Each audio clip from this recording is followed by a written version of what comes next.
Pada tanggal 15 Agustus 1945, Kaisar Hirohito memerintahkan penghentian pemusuhan terhadap sekutu. Setelah sebelumnya, yaitu pada tanggal 14 Agustus 1945, sekutu menjatuhkan bom atom di kota Hiroshima dan Nagasaki. Berita tentang gencatan senjata yang dilakukan oleh Jepang ini disiarkan di radio Jepang dari Tokyo. Ternyata siaran tersebut tertangkap di Indonesia dan Sultan Syahrir mendengarnya.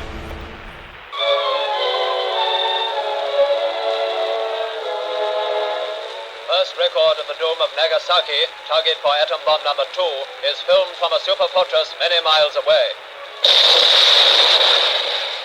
Apakah kalian sudah mendengar berita kekalahan Jepang? Belum, Bu. Benarkah itu? Apa yang terjadi dengan Jepang? Dari yang kudengar, sekutu telah menjatuhkan bom di kota Hiroshima dan Nagasaki. Oleh sebab itulah, Jepang melakukan gencatan senjata. Kalau begitu, kita harus segera memproklamasi kemerdekaan.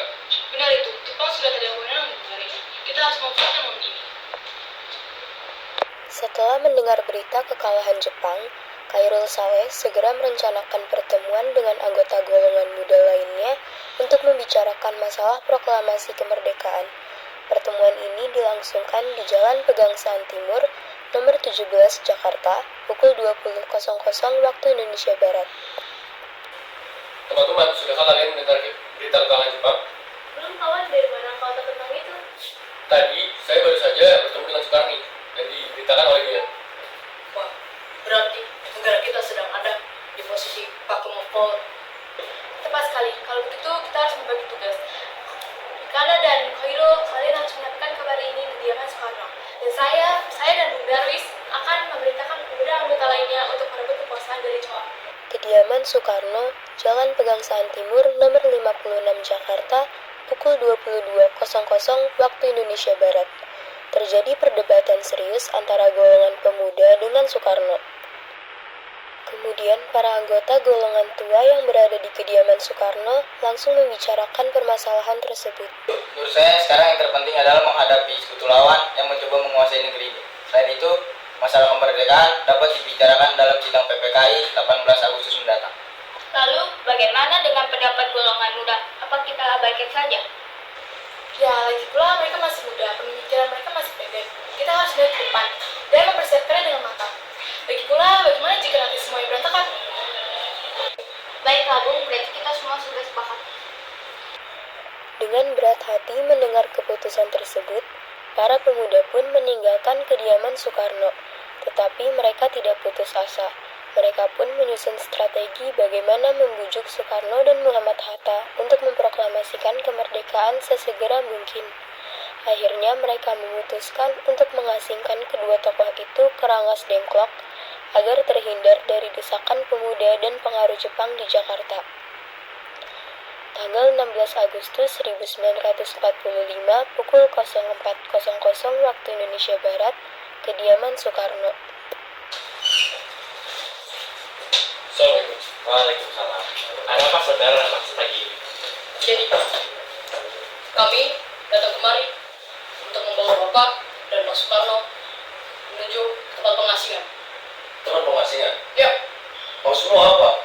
Kami di sini bertujuan untuk mengasingkan kalian agar rakyat dan Jepang terhindar dari kontrol. nah, Baik, kami akan pergi. sebaiknya Bapak dan Pak Soekarno mohon dibawa Ibu Fatmawati dan anak Anda agar menjamin keselamatan mereka. Baik, saya akan mengajar. Baik. Pulangnya Soekarno dan Muhammad Hatta secara misterius pagi itu menimbulkan kepanikan di kalangan para pemimpin di Jakarta. Peristiwa ini baru diketahui oleh Mr. Ahmad Subarjo pukul 08.00 pagi.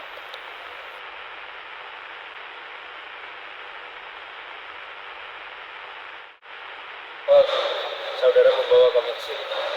Bukan kalian contoh, ini demi keselamatan Anda. Kami di sini ingin membahas kembali mengenai tentang proklamasi. Bukankah tempo hari ini udah bicarakan kepada kalian bahwa masalah kemerdekaan akan kita bicarakan dalam sidang PPKI?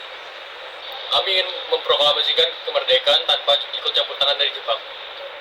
Pendapat itu benar, namun kita masih dini untuk memproklamasikan kemerdekaan. Bapak Soekarno, Bapak Hatta, coba pikirkan baik-baik. Bagaimana jika kata Jepang itu hanyalah sebuah tipu belaka, hanyalah omongan manis? Bagaimana itu? Apa yang Anda lakukan nanti? Apakah akan selamanya menjadi begitu, Bung? Kita harus memproklamasikannya sekarang juga demi rakyat. Karena mereka telah bertahun-tahun terbelenggu oleh penjajah di tanah air mereka sendiri. Mereka harus bebas, dan sekarang saatnya. Tenang saudara sekalian, mari kita bicarakan semua dengan kepala dingin. Tidak perlu ketegangan, oke? Kesempatan kita tidak akan datang kedua kali, Bung. Apa yang mereka katakan benar adanya, jika saya menurut. Tapi apakah bahwa kita benar melakukan? Tentu mungkin, Bung. Asalkan kita berusaha, tentu akan ada jalan keluarnya. Lagi pula, para pemuda di Jakarta sudah menyusun strategi untuk mencegah serangan dari Jepang ataupun sekutu. Baiklah, saya setuju.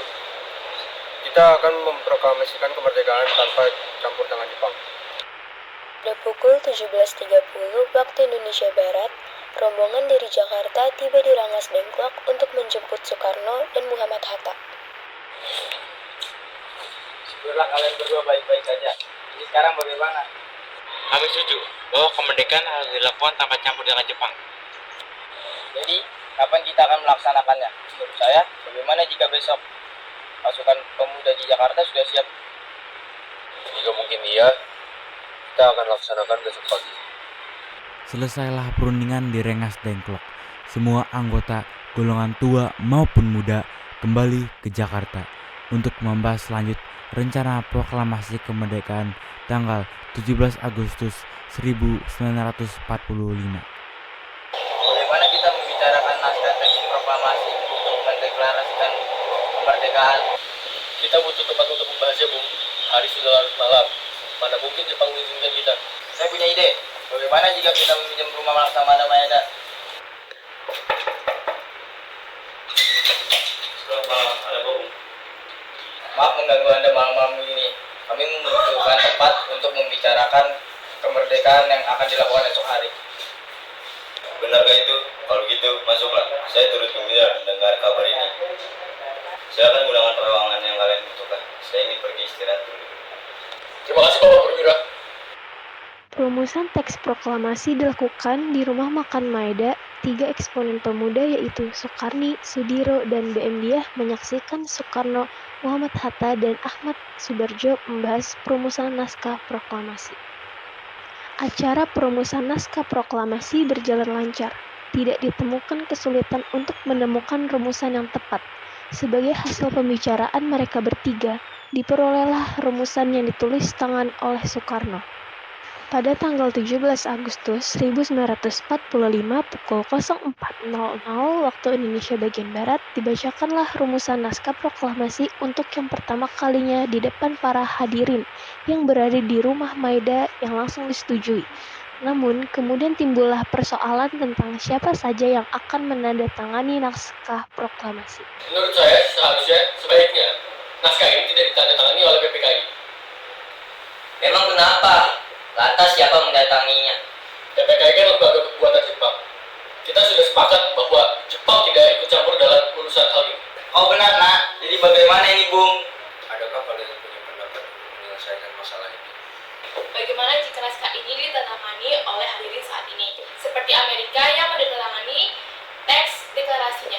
Jangan, kita tidak boleh meniru. Kita harus beda dengan bangsa lain. Lalu bagaimana Bung Karno? Karena ini berkat jasa-jasa Indonesia, berarti atas nama bangsa Indonesia. Saya setuju dan saya punya usul. Yang menandatangani hanya cukup 2 orang, yaitu Anda dan Bung Hatta sebagai wakil dari bangsa Indonesia. Bagaimana? Usul yang bagus. Bagaimana para hadirin? Setuju! Setelah semuanya setuju, Soekarno memerintahkan Said Timlik untuk mengetik teks proklamasi. Tolonglah kau ketik teks proklamasi ini. Jagalah baik-baik. Baik, Bu. Sayyid Timlik pun mengetik teks tersebut. Semua persiapan proklamasi rampung pada pukul 04.30 WIB, lalu semua hadirin pulang ke rumah masing-masing dengan perasaan gembira. Kemudian para pemuda mengirimkan kurir-kurir untuk menyampaikan bahwa saat proklamasi telah tiba. Mereka juga mengatur pelaksanaan penyiaran berita proklamasi kemerdekaan, menyebarkan beberapa pamflet ke penjuru Jakarta dan sekitarnya. Pengeras suara diusahakan adanya. Semua dilakukan agar rakyat dapat turut menyaksikan momen paling berharga untuk bangsa Indonesia.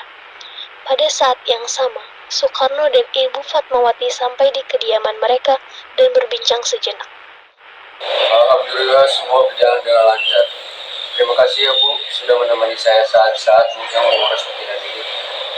Iya, terima kasih kepada Gusti Allah yang telah memberikan kita dan memberikan proklamasi kemerdekaan. Oh iya Pak, apakah Bapak sudah mempersiapkan rencana untuk proklamasi besok?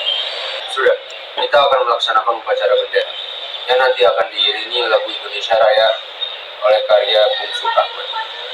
Bukankah kita belum mempunyai bendera Pak? Lantas bagaimana? Ya ampun, Bapak sampai lupa. Sudah kalau begitu, bagaimana jika Ibu yang menjahit benderanya? Tapi Ibu tidak mempunyai bendera Pak. Ibu hanya punya kain warna merah dan kain warna putih. Tentu saja.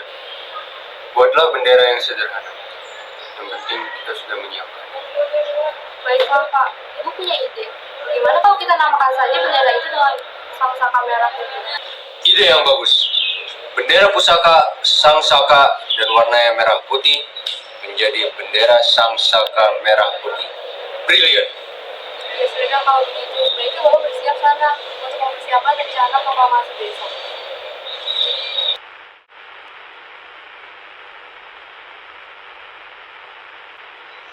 Sesaat sebelum upacara dimulai, Tolong Anda mengibarkan bendera ini sebagai tanda kejayaan bangsa ini. Baik Bu, saya akan menyuruh anak-anak buah saya untuk mengibarkannya. Hei kalian, tolong jaga baik-baik bendera ini ya. Kalian mendapatkan kehormatan untuk mengibarkannya pertama kali dalam sejarah Indonesia. Siap komandan, kami akan menjalankan Anda. tiba saatnya upacara proklamasi kemerdekaan Indonesia. Tokoh-tokoh pejuang Indonesia telah hadir di lokasi, di antaranya yaitu Mr. Maramis, Cokro-Waminoto, Iskandar Dinata, Ki Hajar Dewantara, Tabrani, dan lain-lain. Suasana menjadi sangat hening. Soekarno dan Hatta dipersilakan maju beberapa langkah dari tempatnya semula. Soekarno mendekati mikrofon. Dengan suaranya yang lantang dan mantap, Soekarno pun membacakan pidato pendahuluan sebelum beliau membacakan teks proklamasi. Saudara-saudara sekalian, saya telah minta saudara-saudara hadir di sini untuk menyaksikan satu peristiwa maha penting dalam sejarah kita. Berpuluh-puluh tahun kita bangsa Indonesia telah berjuang untuk kemerdekaan tanah air kita.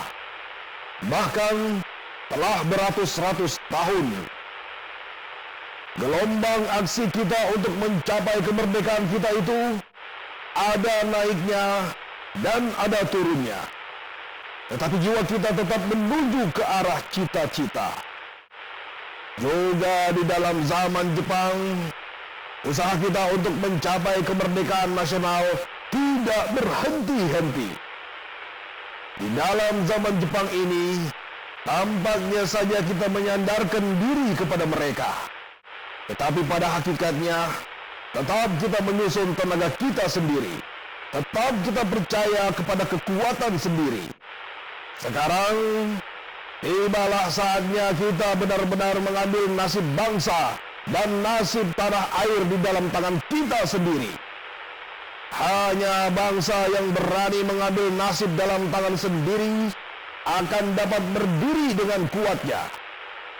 Maka kami tadi malam telah mengadakan musyawarah dengan pemuka-pemuka rakyat Indonesia dari seluruh Indonesia. Permusyawaratan itu seia sekata berpendapat bahwa sekaranglah datang saatnya untuk menyatakan kemerdekaan kita. Saudara-saudara, dengan ini kami nyatakan kebulatan tekad itu. Dengarlah proklamasi kami. Proklamasi. Kami, bangsa Indonesia, dengan ini menyatakan kemerdekaan Indonesia. hal-hal yang mengenai pemindahan kekuasaan dan lain-lain diselenggarakan dengan cara saksama dan dalam tempo yang sesingkat-singkatnya. Jakarta, 17 Agustus 1945. Atas nama bangsa Indonesia, Soekarno Hatta. Demikianlah saudara-saudara, kita sekarang telah merdeka. Tidak ada satu ikatan lagi yang mengikat tanah air kita dan bangsa kita. Mulai saat ini, kita menyusun negara kita. Negara merdeka, negara Republik Indonesia. Merdeka kekal dan abadi. Insya Allah, Tuhan memberkati kemerdekaan kita itu. Kemudian dikibarkanlah bendera sangsaka merah putih diiringi lagu Indonesia Raya. Hadirin turut menyanyikan lagu kebangsaan Indonesia tersebut. Peristiwa proklamasi ini memang hanya berlangsung sebentar, namun peristiwa itu telah mengubah segala sendi kehidupan bangsa Indonesia. Oleh karena itu, kita sebagai generasi penerus bangsa harus berprestasi dalam rangka mengisi kemerdekaan tersebut, bukan malah menodainya. Kita harus bisa membalas budi para pejuang tanah air zaman dahulu dengan cara mempertahankan kemerdekaan ini.